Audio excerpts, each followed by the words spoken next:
انسان دنیا میں ایک دوسرے کو دیکھتا ہے اور اس کا یہ نظریہ ہے کہ اس کی جو روٹین ہوگی، جو اس کی عادت بن چکی ہے، جو اس کا معمول ہے، اسی کے مطابق زندگی گزار رہا ہوگا۔ جس طرح کوئی کارڈ کھیلنے والا ہے، اس کو عادت ہے سارا دن کارڈ کھیلنے کی۔ لوگ پوچھیں گے بھی فلاں آدمی کہاں ہے، ہم کہیں گے وہ فلاں جگہ پہ بیٹھا، فلاں اڈے پہ بیٹھا، وہ کارڈ کھیل رہا ہوگا، تاش کھیل رہا ہوگا۔ کسی کو عادت ہے بزنس کی، کاروبار کی، وہ اپنی شاپ پہ بیٹھا ہوگا، اپنے آفس میں بیٹھا ہوگا۔ یعنی ہم معمول میں جو انسان کی روٹین ہوتی ہے اسی کے مطابق آدمی کو تلاش کرتے ہیں۔ اسی طرح ایک نیک آدمی ہے تو اس نیک آدمی کی خواہش یہ ہوتی ہے میں باجماعت نماز پڑھوں، نیک لوگوں میں بیٹھوں، اپنا زیادہ وقت جو ہے مسجد میں گزاروں۔ تو اس کو جب بھی نیک آدمی کو کوئی تلاش کرے گا، نمازی کو کوئی تلاش کرے گا تو مسجد جائے گا، نیک لوگوں میں تلاش کرے گا کہ یہ نمازی آدمی ہے، یہ اڈوں پہ نہیں ملے گا، تاش کے اڈوں پہ نہیں ملے گا، یہ بلیڈ کے اڈوں پہ نہیں ملے گا، یہ ملے گا تو مسجد میں ملے گا، یہ نیک لوگوں میں ملے گا۔ اس لیے ہمیں دیکھنا چاہیے کہ جب لوگ پکارتے ہیں، ہمارے بارے میں گفتگو کرتے ہیں تو ہمیں کن لوگوں میں شمار کرتے ہیں۔ بخاری کی حدیث ہے کہ اذا مرض العبد او سافر، کہ جب آدمی بیمار ہوتا ہے یا سفر پہ جاتا ہے، اللہ رب العالمین اپنے فرشتوں کو حکم فرماتے ہیں کتب لہ ما یعمل، کتب لہ مثل ما یعمل مقیما صحیحا، اس کے نام اعمال میں وہی چیز درج کرو جو یہ صحت کی حالت میں اور اپنے گھر موجود کر رہا تھا یا کیا کرتا ہے۔ اب اس حدیث کا مطلب صاف واضح ہے کہ اگر ایک آدمی اذا مرض العبد او سافر، کہ جب بندہ بیمار ہوا یا سفر پہ گیا، بیمار ہے مسجد نہیں آ سکا، بیمار ہے وہ مسجد میں پہلی صف میں نہیں پہنچ سکا، لیکن روٹین تھی اس کی کہ وہ پہلی صف میں بیٹھتا ہے، نماز کے لیے 5 وقت نماز کے لیے وہ باجماعت مسجد میں پہنچتا ہے۔ اب بیمار ہو گیا ہے یا سفر پہ چلا گیا ہے، وہ پہلی صف میں نہیں بیٹھ سکا ہے، تو اللہ تعالیٰ کا آرڈر ہے کتب لہ مثل ما یعمل مقیما صحیحا، اس کے ریکارڈ میں یہی لکھو کہ یہ بیمار ہے، بستر مرض پر ہے، لیکن لکھ دو کہ یہ پہلی صف میں موجود تھا، کیونکہ اس کا معمول یہ تھا، اس کی روٹین یہ تھی کہ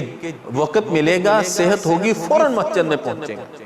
چونکہ اب صحت نہیں ہے، یہ گھر ہے، تو لکھو یہ نماز میں پہلی صف میں موجود ہے۔ یہ سفر پر ہے، گاڑی میں بیٹھا ہے، یہ سفر کر رہا ہے اور وقت پہ باجماعت نماز ادا نہیں کر سکا، تو لکھ دو اگر یہ سفر میں نہ ہوتا، یہ روٹین میں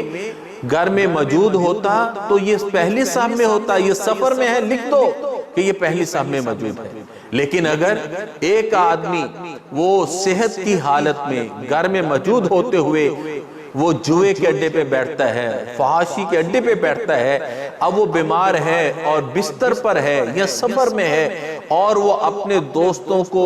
جو اس کی کمپنی کے لوگ تھے ان کو اپنا نہیں سکا، وہاں حاضری نہیں دے سکا ہے، وہ تاش نہیں کھیل سکا، جوا نہیں کھیل سکا، اللہ رب العالمین فرشتوں کو آرڈر کرتا ہے کتب لہ مثل ما یعمل مقیما صحیحا، اس کے ریکارڈ میں وہی لکھو کہ یہ اگرچہ بستر مرض پر ہے لیکن یہ کارڈ کھیل رہا ہے، یہ جوا کھیل رہا ہے، یہ کاروبار میں دھوکہ دے رہا ہے، یہ لوگوں کو پھنسانے کی کوشش، یعنی جو اس کا معمول تھا وہ اس کے نام اعمال میں لکھا جا رہا ہے۔ کیا ہم نے کبھی غور کیا؟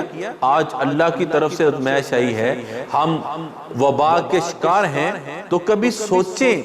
کہ ہم روٹین میں جو کچھ کر رہے تھے آج وہ ہماری روٹین کیا ہے اور ہمارے معمولات کیا ہیں؟ کیا جب اللہ چاہتا ہے وہ ایک چھوٹے سے ذرے سے جس کو ٹیلیسکوپ کے بغیر دیکھا نہیں جا سکتا ہے، ہم اس سے ڈرے ہوئے اور سہمے ہوئے گھروں میں بند ہیں، تو جب اللہ کی طرف سے بڑی پکڑ آ جائے گی اور قیامت کبریٰ آ جائے گی، جب اللہ کی طرف سے اللہ کے فرشتے فوج در فوج اس کائنات کو سمیٹنے اور لپیٹنے کے چکر میں یہاں موجود ہوں گے، تو بتائیں اس وقت ہمارا حال کیا ہوگا؟ اس لیے ہمیں اپنی زندگی کو پرکھنا ہے اور جانچنا ہے، پڑتال کرنی ہے کہ ہم کہاں کھڑے ہیں۔ لوگ جب ہمیں یاد کرتے ہیں تو ہمارا یاد کرنا کن صفات کے ساتھ ہے؟ اچھے لوگوں میں ہے یا برے لوگوں میں ہے؟ کیونکہ نبی علیہ السلام نے ارشاد فرمایا ہے کہ جب آپ دوست بنائیں تو جانچ کر پرکھ کر دوست بنائیں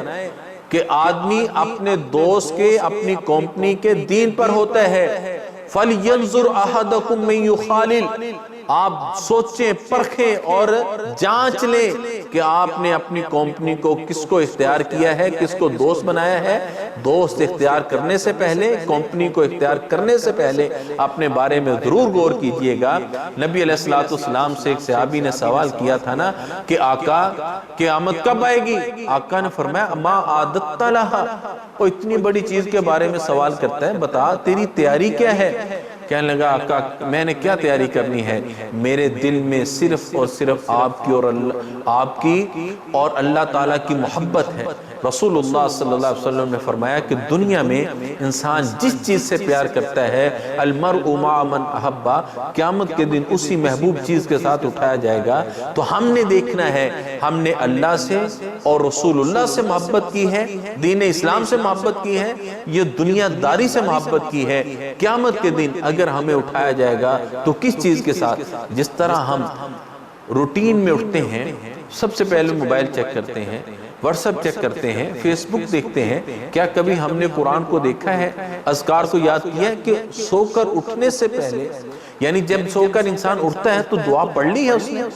اس نے کیا حدیث کے مطابق اپنے آپ کو طہارت کے لیے تیار کیا ہے؟ اور نبی کائنات نے اٹھتے وقت کن کاموں کے کرنے کا حکم دیا ہے، کیا ہم نے ان کو اپنایا ہے؟ ہم تو جس حال میں اٹھتے ہیں ہمیں ایک ہی چیز نظر آتی ہے کہ سوشل میڈیا کیا کہتا ہے، ہمارے دوستوں کے کیا میسج ہیں، کبھی ہم نے اللہ اور اس کے رسول کے میسج کو پڑھنے کی کوشش نہیں کی۔ ہمیں اپنی اصلاح کرنی چاہیے۔ اللہ تعالی ہماری دنیا آخرت بہتر فرمائے۔ اقول قولی ھذا استغفر اللہ لی